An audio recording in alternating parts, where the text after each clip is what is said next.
Hi, welcome back, or welcome if you're new. If you missed my last video, I explained that for the next few weeks on my channel, I'm going to be going over some of the foundations of our yoga practice and the asanas that we use regularly in classes. For this week's one, I thought we would look at the warrior poses. I'm going to split it into 3 videos for each of the 3 warriors and the poses that we often do along with those warriors. So when you're ready, if you want to practice along with me, then make sure you do some sort of movement to warm up. So warming up the legs particularly and the spine. And then pop in anything comfortable on to move in and join me on the mat.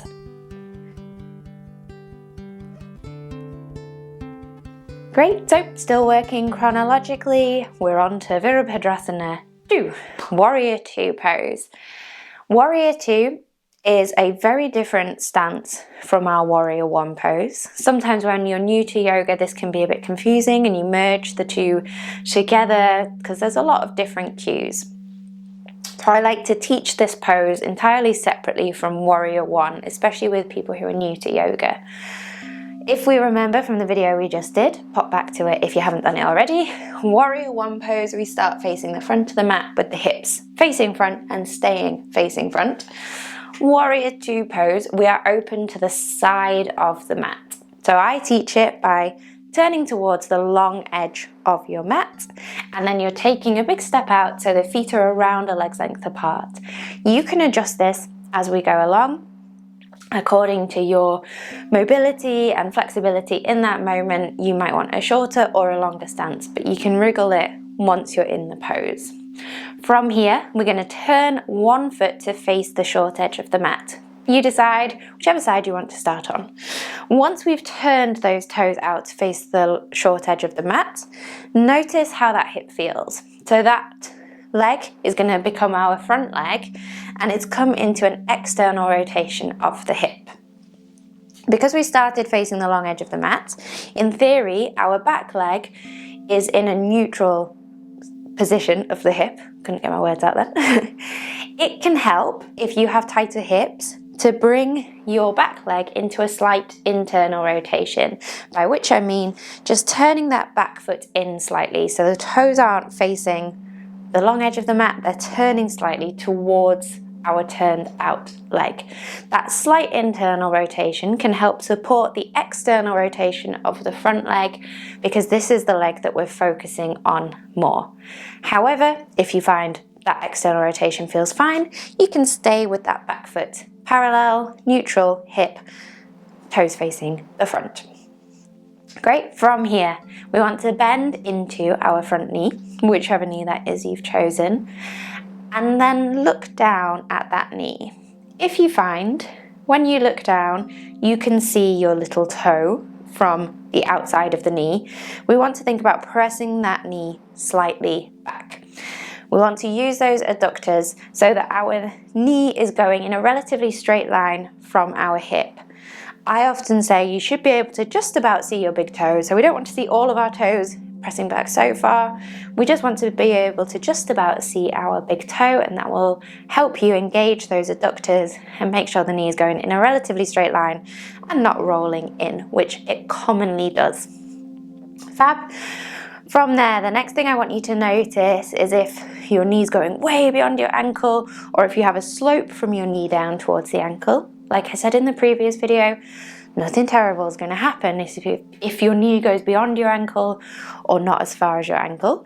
It just means we're maybe not building up as much strength in our quads as we could be in that moment. So walk the feet out either a little bit wider if your knee is going beyond, and work towards more of that right angle behind the knee, or if you find there's a slope from the knee to the ankle, walk the back foot in a little bit so you can come more towards the knee being over the ankle.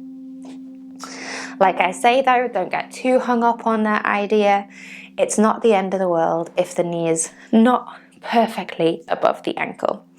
Great, we're going to swap sides because you might find that leg you're practicing on is getting a little bit tired.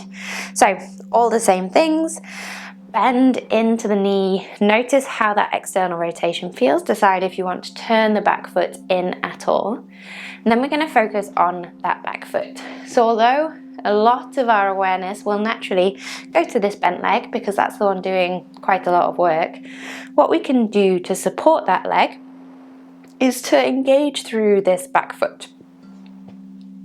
Sorry, got the hiccups. To do that, we just want to press into the outside edge of the foot, lift the instep, and you'll notice that back leg engage and take some of the pressure out of that front leg and the amount of work that front leg is doing. As always, it can help to give yourself information. So to give yourself the information of how that changes the pose, let your back foot roll in. Let it become loose, no work going through it. The instep rolls down and you'll notice that you start to drop into the hips and you don't feel as secure and steady. And then slowly start to press through the outside edge of the foot, lift the instep of that back leg and notice how the muscles engage all the way down that leg, and this back hip supports the pelvis in the external rotation of the front hip because the back leg is engaged. Some of the weight is going towards that foot rather than sending it all towards the front leg. Fab. Then the last thing we want to think about in our Warrior Two is of course our upper body. Some of you may find that naturally your upper body starts to travel towards the leg that is bent. Just gently try and bring the hips back so the hips are coming in a fairly straight line up. The rib cage is coming in a fairly straight line up from the hips, and we want our body open to that long edge of the mat. So we're not turning towards the front corner. We're trying to keep the body nice and open. Then the arms can come up at shoulder height, shoulders down away from the ears, and looking over that front hand.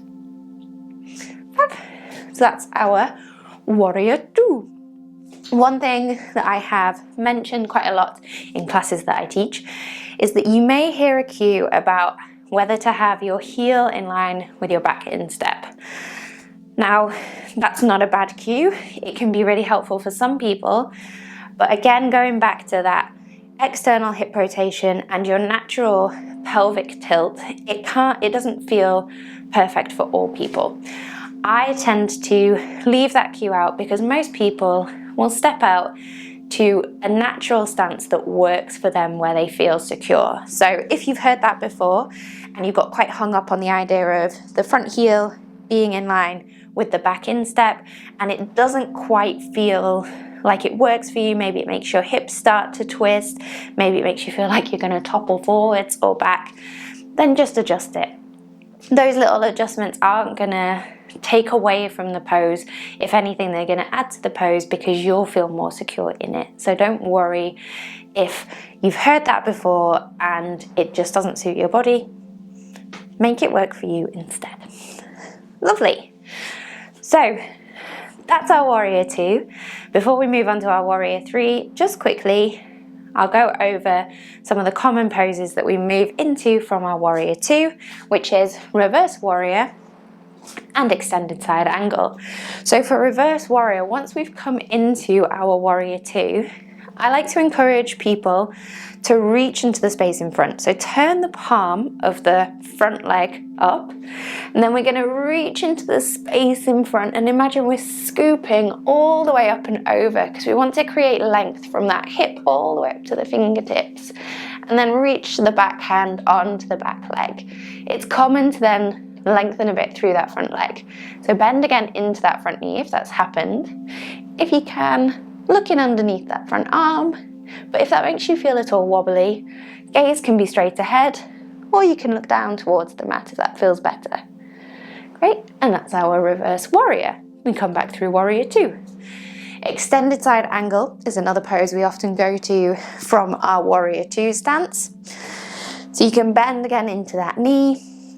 For Extended Side Angle, we reach the rib cage forwards like we would for triangle and bring the elbow onto the knee to start off with.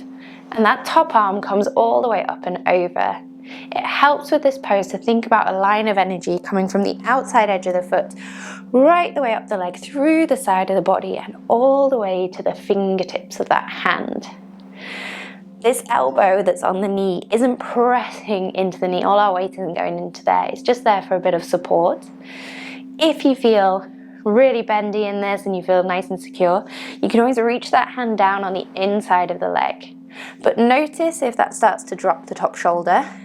If it does, just bring yourself back up a little bit, because we want to keep the chest open to the edge of the mat, and that'll help find that stretch through the side of the body. If we start to twist down, you'll notice you lose that stretch in the side of the body which we're looking for.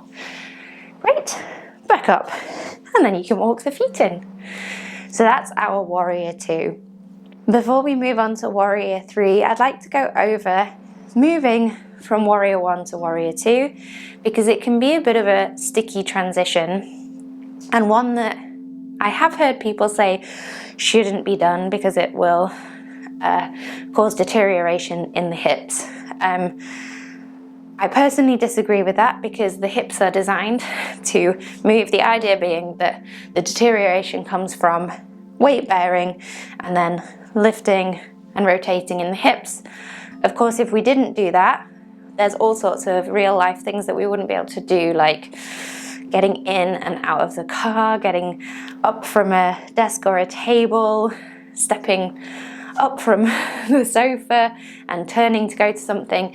Our hips are designed to weight bear and rotate at the same time. I think it's good to help strengthen in those movements rather than avoid them from fear. That is my opinion though. As I say, your body is your body, so adjust as you want to, and you can ignore this bit if you like. I won't take offense. But something that's useful to know about when someone suggests to move from Warrior One to Warrior Two or any other such transition is that all we need to do is lift and adjust the foot. So it's a different footprint for the two poses. Our Warrior One, we're facing forward, it's a slightly shorter stance, and our hips are around hip distance apart. Our feet are around hip distance apart. Warrior Two, in order to change, we simply lift the back foot, take a little step back to make it a longer stance, rotate on the toes, and then bring that heel down, and you'll find you've come relatively comfortably into your Warrior Two. So it's as simple as that. Lift the foot off the mat, change the footprint, and then you can open out into your Warrior Two. I hope that's been helpful. Join me next for our Warrior Three pose. Great. Om Shanti.